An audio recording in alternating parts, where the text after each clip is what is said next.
अस्सलाम वालेकुम।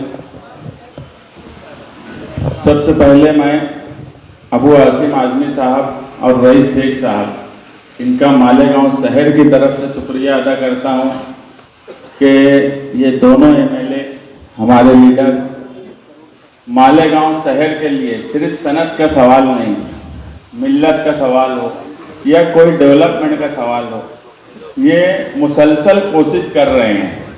महाराष्ट्र में जहाँ भी मिल्लत का मामला आता है वहाँ अबू आसिम आजमी साहब बोलते हैं।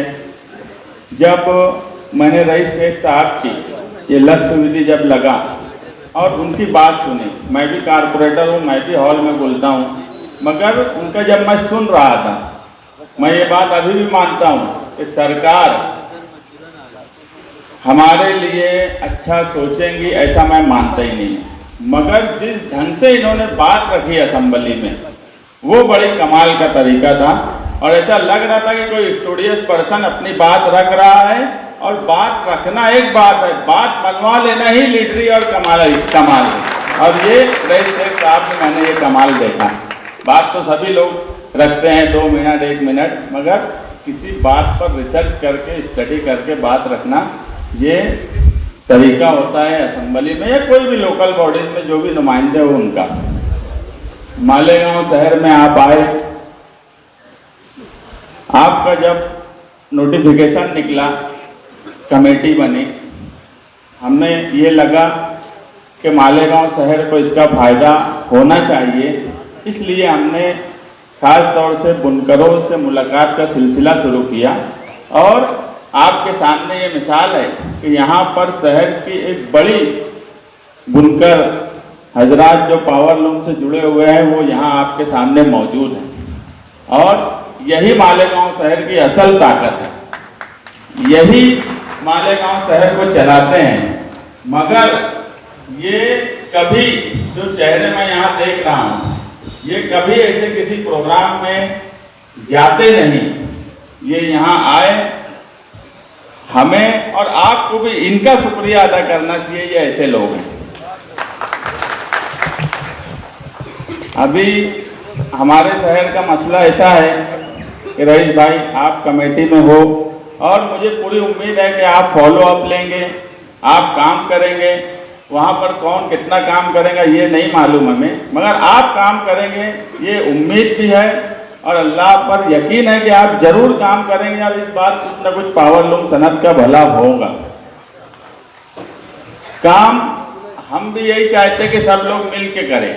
हमारे यहाँ ऐसा है कि जब बचपन में हम क्रिकेट खेला करते थे तो 12वां खिलाड़ी एक होता था जो ना प्रैक्टिस करता था ना दिलचस्पी लेता था। क्या बात है। मगर जब क्रिकेट मैच अहम हो और खेलने की पारी आए तो बोला था मैं भी खेल लूँ। क्या बात है। मैं भी खेल लूँ। तो महल्ले के जो जिम्मेदार लोग थे जो यहाँ बैठे हैं, महल्ले के तो उनको बोलते थे कि समझा ना प्रैक्टिस है ना दिलचस्पी है, तो अब खेले की बात कहाँ कर रहे हैं। मगर वो बोला था कि मैं खेल लूँ, हर हाल में खेल लूँ, भले तुम मैच हार जाओ, खेल मैं नहीं खेल लूँ तो खेल बढ़ा देंगे। ये गैर मुनासिब बात है, ये अच्छी बात नहीं है। जब पावर लूम सनत का सवाल हो, जब मिल्लत का सवाल हो, उस वक्त इस तरह की हरकत बिल्कुल गैर मुनासिब है। मालेगांव शहर के लोग देख रहे हैं किस तरह का छछन किया जा रहा है, ये बिल्कुल अच्छी बात मैं नहीं मानता।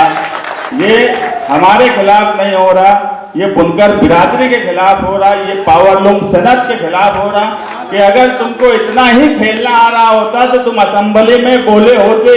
जिस वक्त ये लक्ष्य विधि लगी उस वक्त तुम असेंबली में हाजिर नहीं थे।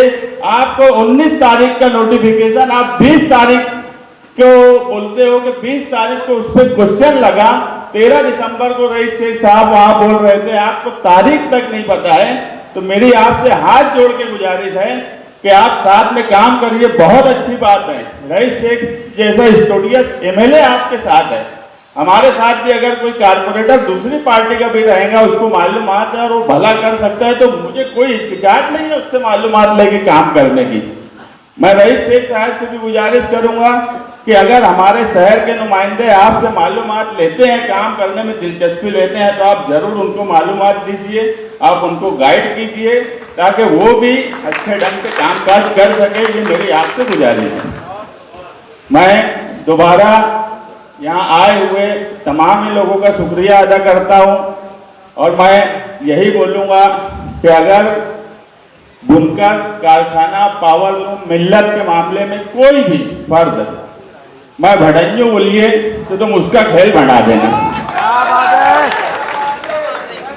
बहुत शुक्रिया मुस्तकिम इग्नेटी साहब, इकबाल